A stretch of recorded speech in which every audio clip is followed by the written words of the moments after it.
নমস্কার বন্ধুরা, মারা কুকিং চ্যানেলে সবাইকে স্বাগত। আজকে বানাবো কুলের আচার। আপনারা তো জানেন দেশ থেকে কুল নিয়ে আসা হয়েছিল। সেই কুল বেশ কিছু ধরে রোদ্দুরে শুকিয়ে শুকিয়ে পুরো আচার বানানোর মতন হয়ে গেছে। তা আজকে বানাবো আচার একটু অন্যরকমভাবে। সেই বহু বছর আগে মা ঠাকুমারা যেরকম আচার বানাতো সেই পদ্ধতিতে আজকে কুলের আচারটা বানাবো। আর দুপুরবেলা ভাত খাওয়ার পরে একটু কুলের আচার হলে তো বেশ ভালো লাগে খেতে। আসুন এখন কুলের আচার বানানোর আগে যে স্পেশাল একটা মশলা লাগে সেই মশলাটা আমি আগে রেডি করব। এই মশলাটা না হলে কিন্তু কুলের আচার অসম্পূর্ণ থেকে যায়। কুলের আচার বানানোর জন্য কী কী নিয়েছি আপনারা দেখুন।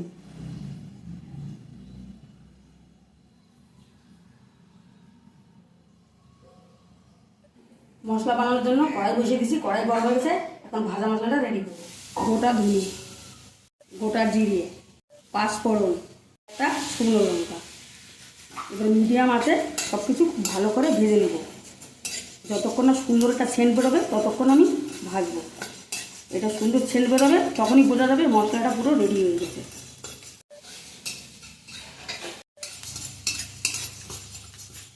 ভাজা মশলা থেকে দারুণ একটা সেন্ট বেরিয়েছে, আমাদের ভাজা মশলা রেডি।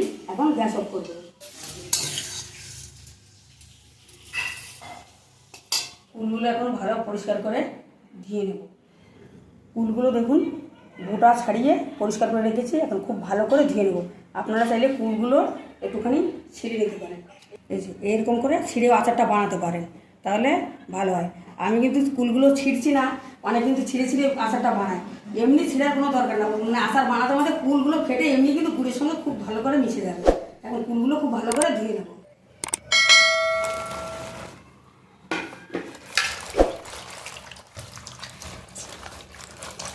আরে দেখুন রোদ্দুরে শুকিয়ে শুকিয়ে কুলগুলো কিরাম এই যে কুচকে কুচকে গেছে। এই কুচকানোটা পুরো কুলগুলো আগে যেরকম ছিল ফুলে ফুলে উঠবে। একটুখানি গরম জল করে নিচ্ছি। এই দেখুন গরম জল বসিয়েছি। এই গরম জলের মধ্যে কুলটা আমি 10 মিনিট ভিজিয়ে রাখবো। তো কুলগুলো দেখবেন ফুলে ফুলে আবার এরকম ট্যাপা ঠাপা আসবে, এরকম কুচকানো থাকবে না। আপনারা ঠিক এই করবেন। ছোটোবেলা মাকে দেখতাম কুল রোদ্দুরে দিয়ে শুকিয়ে কুচকে যেত, এরকম গরম জলে ভিজে রাখতো, আবার মানে ট্যাপা ঠাপা হয়ে যেত। খুব ভালো করে ধুয়ে নেব। কুলগুলো ধোয়া হয়ে গেছে।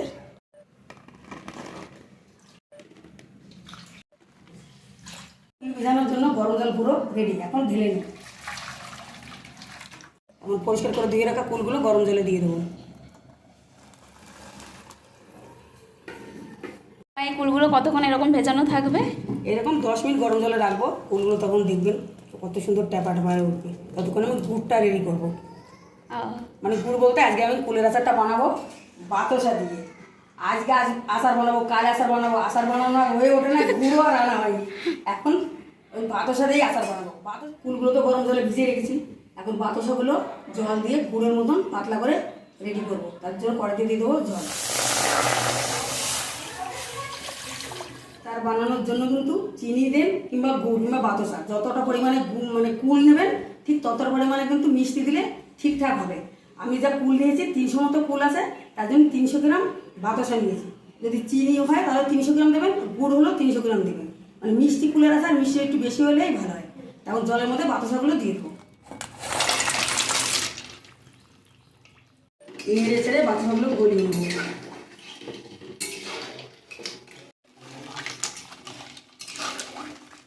ভাজা মশলাটা মিক্সারে গুঁড়িয়ে নেব। আপনারা চাইলে শিলও করতে পারেন। নেড়ে চেড়ে খুব ভালো করে বাতাসাগুলো গলে নিয়েছি, পুরো ঝুলা গুঁড়োর মতো হয়ে গেছে। এখন নামিয়ে নেব, ঠান্ডা হলে ছেঁকে দেবো। কুলগুলো গরম জলে রেখেছিলাম 10 মিনিট। এখন কুলগুলো তুলে খুব ভালো করে জল ঝরিয়ে নেব। পুরো তুবড়ে গেছিলো রোদ্দুরে শুকায় শুকায়, আর গরম জল দেওয়ার কারণে ফুলে ফুলে উঠেছে কি সুন্দর। যত বেশিক্ষণ গরম জলে কুলগুলো রাখবেন তত কিন্তু সুন্দর ফুলে ফুলে মনে যেন গাছ থেকে বেড়েছে সেরকম ট্যাপাটা ভালো হয়ে যাবে। আমি 10 মিনিট মতো রেখেছি। খুব ভালো করে জল ঝরিয়ে নেব। আর গরম জল রাখার আরেকটা কারণ আছে। কুল দেখবেন বেশি দিন পাকা কুল ঘরে থাকার কারণে কিংবা গাছে থাকলে দুটোটা পোকা টোকা থাকে, কিন্তু এই গরম জলে দিলে কোনো সমস্যা নাই, পোকা টোকা বেরিয়ে যাবে। আর সব আমি তো বেঁচেই নিয়েছি। বাতাসের জলটা এখন ছেঁকে নেব। ছেঁকে নেওয়ার একটাই কারণ, যদি কোনো ময়লা থাকে ছাঁকনিতে বেঁধে যাবে। আপনারা গুড় দিয়ে আচার বানালেও কিন্তু গুড় এরকম করে জাল করে ছেঁকে নেবেন।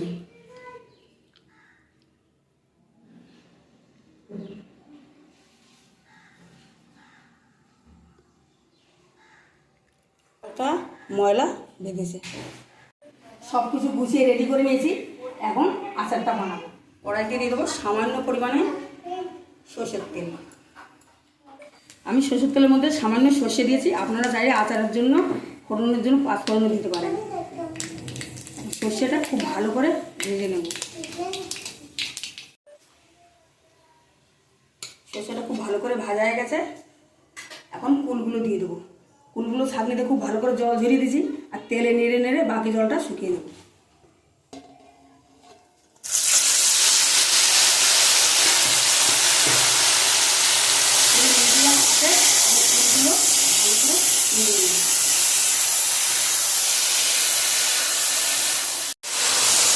দিয়ে দেবো সামান্য পরিমাণে লবণ, তাহলে কী হবে, কুলের জল আছে ভেতরে বেরিয়ে যাবে।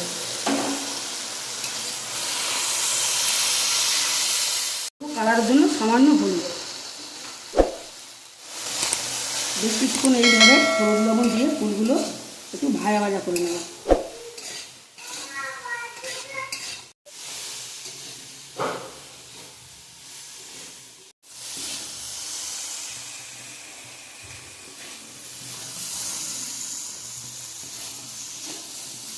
নেড়ে ছেড়ে কুলের জলটা পুরো শুকনো করে নিয়েছি। এখন বাতাসার জলটা দিয়ে দেবো।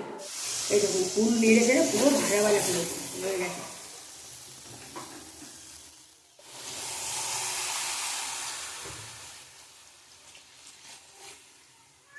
এখন ফুল রেখে আচারটা রেডি করে নেব।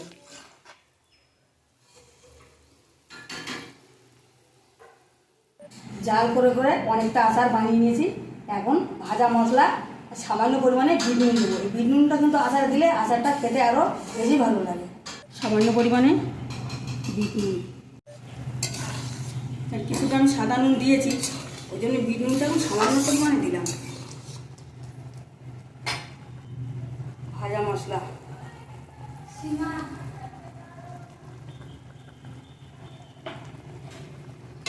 খুব ভালো করে মিশিয়ে নিই। আমি এখন একটু দিলাম, আর নামানোর আগে আর অল্প দেবো। আমাদের কুলের আচারটা খাওয়ার জন্য পুরো রেডি। সামান্য একটু ভাজা মশলা উপর থেকে দিয়ে নামিয়ে নেব। মশলা আমি দিয়েছি, এখন লাস্ট ফিনিশিং সামান্য দেবো। দেখুন ভাতের সাথে আমি আচারটা বানিয়েছি, তাও দেখুন কত সুন্দর কালার এসছে। এইরকম মাখো মাখো আমি নামাবো, ঠান্ডা হলে আর একটু টেনে যাবে। কাঁচের বাটিতে ঢেলে নিচ্ছি। দোকানের আচার মতন কত সুন্দর মাখো মাখো হয়েছে। বললাম না, নাড়তে নাড়তে সব কুল ঘেটে মাখো মাখো হয়ে যাবে। কালারটাও দারুণ এসছে। কাঁচের বয়মে রেখে রোদ্দুর দিয়ে দিয়ে সারা বছর আচারটা আপনারা খেতে পারবেন।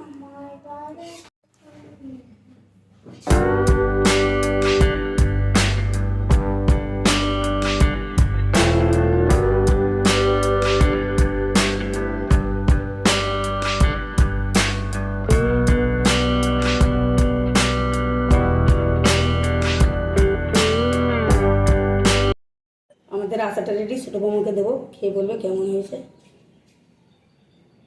সামান্য বিট নুন উপর থেকে ছড়িয়ে দেবো, সামান্য লঙ্কা গুঁড়ো।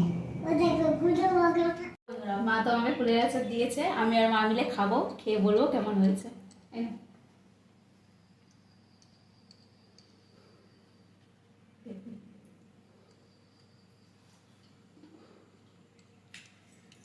হেভি টেস্ট হয়েছে, কিন্তু সত্যি দারুণ হয়েছে কুলের আচারটা।